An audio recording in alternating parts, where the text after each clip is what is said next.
inequality in the United States, by all its measures, got worse. Now, I don't want to be unfair. They got worse under Biden, too. And they got worse under Obama, too. So he's not outstanding. But did he stop it? Not at all. The tax cut that he gave in December of 2017, right, first year of his office, was the worst blow to equality we could have had. Made the government bankrupt because it didn't have all the revenue that corporations and the rich no longer had to pay. So the government had to borrow, go into deficit. And who did it borrow from? The corporations and the rich. The money they didn't have to pay in taxes, they turned around and lent to the government instead, which means we, the people, are on the hook to repay all that money plus interest because our leader, Mr. Trump, gave them that tax cut. Yeah. The only dynamic center of the American capitalist system today is high tech, Silicon Valley. Those people now are the ones that are still making money. Everything else is either better done or more cheaply done or both elsewhere.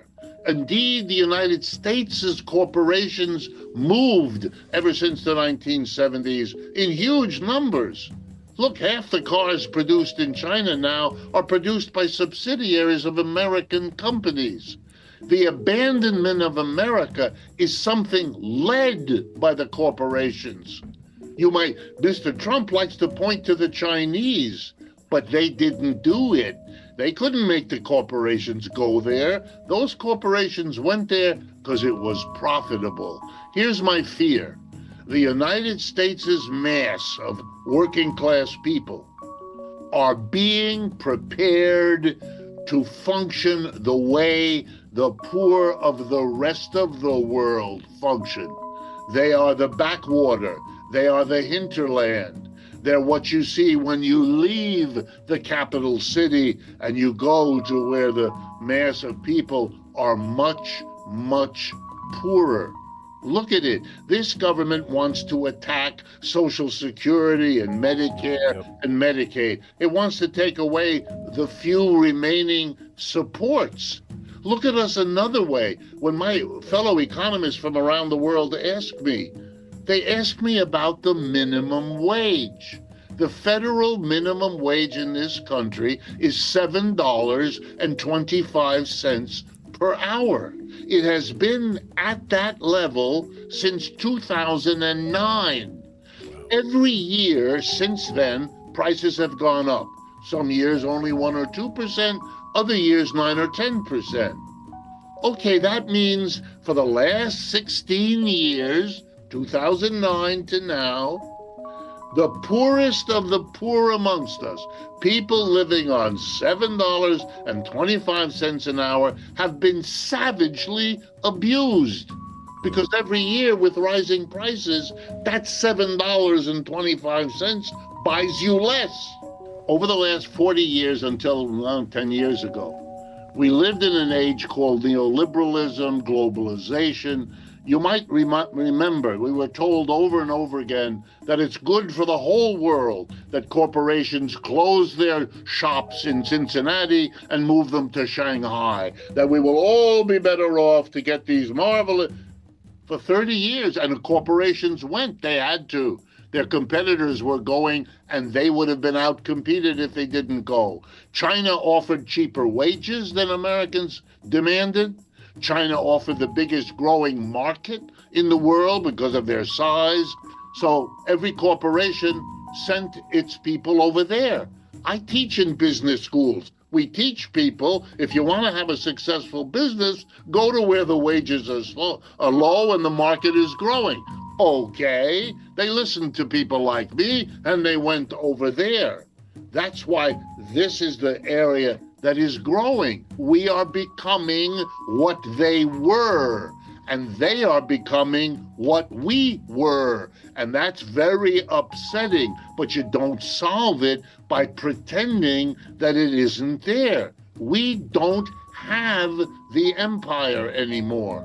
Let me remind folks, the war in Vietnam, which was a big turning point, was a war between the United States and the Communist Party of Vietnam.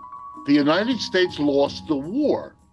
The people who have been running Vietnam since to this moment are the Communist Party who defeated the United States.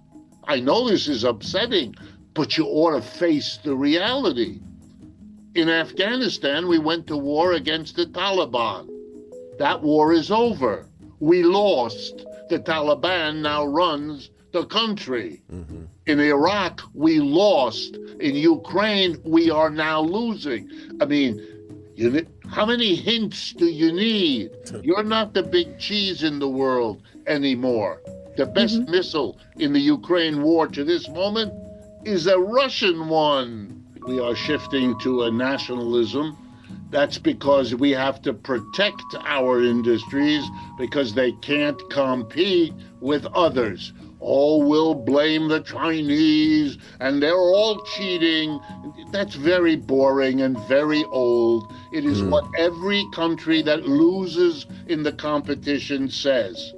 But the fact of the matter is, to give you one example, 15 years ago, every automobile company in the world went to work to try to develop the best, cheapest electric car because that's the wave of the future.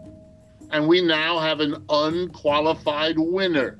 One country and one company produced the best, cheapest electric car. It's called the BYD Corporation. And if you never heard it, it's because it's Chinese. And you know what Mr. Biden, our president, did? He took the tariff. And remember, a tariff is a tax levied by the United States government on United States people paid to Washington. The tariff of Mr. Biden on the BYD electric car was 27%. Mr. Biden raised it to 100%.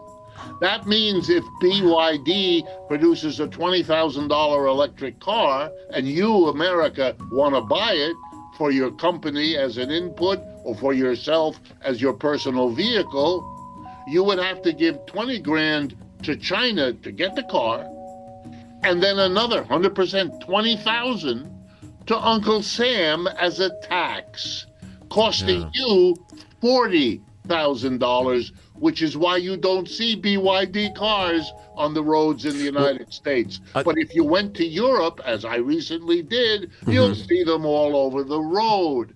United States, here's the irony. The United States thinks it's isolating the bad guys around the world. You know what the rest of the world now thinks? Their job is to isolate a rogue capitalism in the United States. We are putting tariffs on everybody. We're slapping everyone around. Take back the Panama Canal. Make Canada the 51st. You know what that looks like? Exactly. We all know what it looks like. Will Americans find it heady to think of themselves as powerful? Not as they understand. That's not an expression of power. That's a desperate theater because they can't face the loss of power that is our reality and which we could handle if we were honest enough to admit it.